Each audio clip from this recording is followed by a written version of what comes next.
Hey guys, it's CL, and welcome back to my YouTube channel. I make brand new Critical Role recaps every Monday at noon. I would be happy for you to join the party. If you haven't already, go ahead and subscribe and hit the Bertrand bell to be notified of future videos. Now, without further ado, let's discuss the 69th episode of Campaign 3 of Critical Role. We begin where we left off in Zephyra, as the party try and come up with a game plan on what lies next on their adventure, which they have some trouble coming to a consensus on. They decide to meet up later and do some errands while they ponder a next move.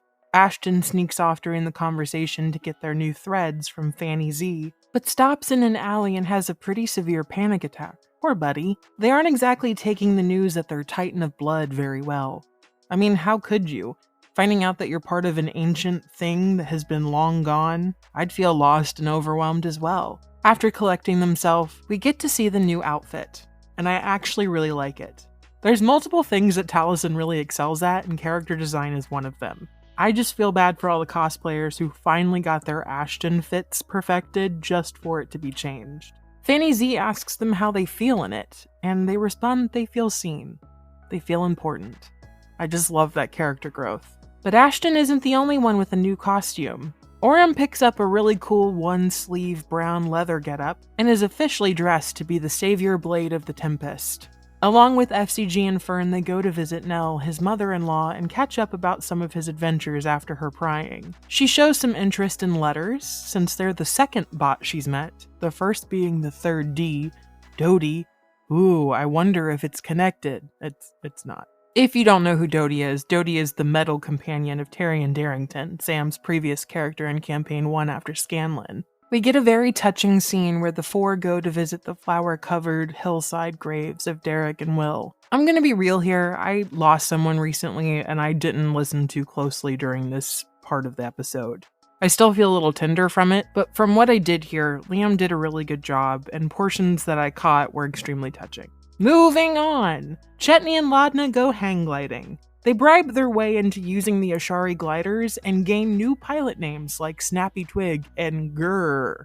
There's a very funny moment where Laudna asks Imogen not to move on if she dies, which perplexes Chetney, and the dead woman reveals that the witches are dating. The whole scene involves dogfighting, Laudna's co-pilot getting stung by a lot of bees to keep him from taking the steer from her, and Chetney crop dusting blood from his always bleeding apron all over Zephyra. A real sight to behold. I never thought I'd use the word crop dusting in one of these recaps. The group reunite that night with the plan to scry in the morning. Letters had used all their spells talking to the Changebringer, so with the plan of figuring out where they're going in the morning, they all get crunk to celebrate Keyleth's healing. Laudna goes to the little ghoul's room, but really excuses herself to go talk to Delilah. She doesn't hear anything back and is joined by Imogen a moment later, and the Violet Witch suggests maybe a different god would be the way to gain power after Laudna confides that she wished to use Delilah to help her stop the moon shit. The pair try to talk to the Moon Weaver, which was really just drunken squawking, but as they go to return to their friends, Laudna hears, "No matter who you pray to, you'll always be mine. Delilah has returned."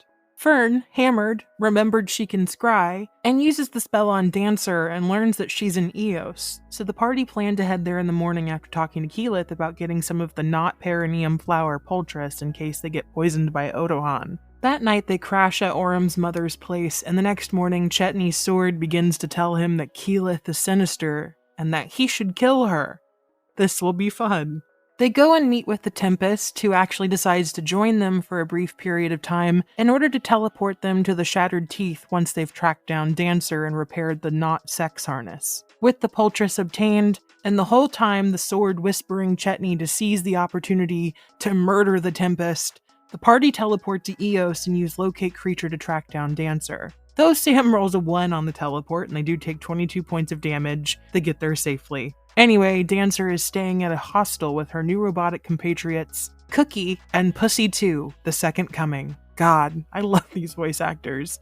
So proud of Laura. Anywho, using Imogen's wiles to get in the room, FCG and Dancer have a talk. Though they offer to grow back her arm that they cut off via Keyleth, they turn it down. She reveals that she's kinda over it, that whatever happened, happened, and it's only Letters who's holding on. so she decides to work with them only because it's a job. And, the big red ominous moon doesn't look good either. But I'm not so sure. I have a feeling that she's either going to sabotage the harness, or maybe pull an Uno reverse at some point with Pussy 2 being a killbot or something like that. What do you think? But after being talked into the job, she observes the harness and recommends that they all go to Imahara Joe, as he's the most experienced person she knows, and with their powers combined, they might be able to repair it. On the way to find a tree large enough to teleport, we once again meet Shithead, whose real name is Gargo. I'm still gonna go with Shithid though. But Shithid had a female master we learned through a Speak with Animals spell, and that it's cursed to live forever. But FCG turns undead, which luckily doesn't hurt Laudna. If she had a lower rating, that might have been a problem. But with their 2 new traveling companions, Dancer and Keyleth, and fresh-cut Grass's nemesis vanquished, the party teleport to Bastaris, where they're still probably wanted. I guess we'll find out. Don't forget to like and subscribe, and check out my other recaps of Campaign 3 if you need to get caught up. Thank you so much for watching. Stay safe out there. Good day, my friends. Scorpion.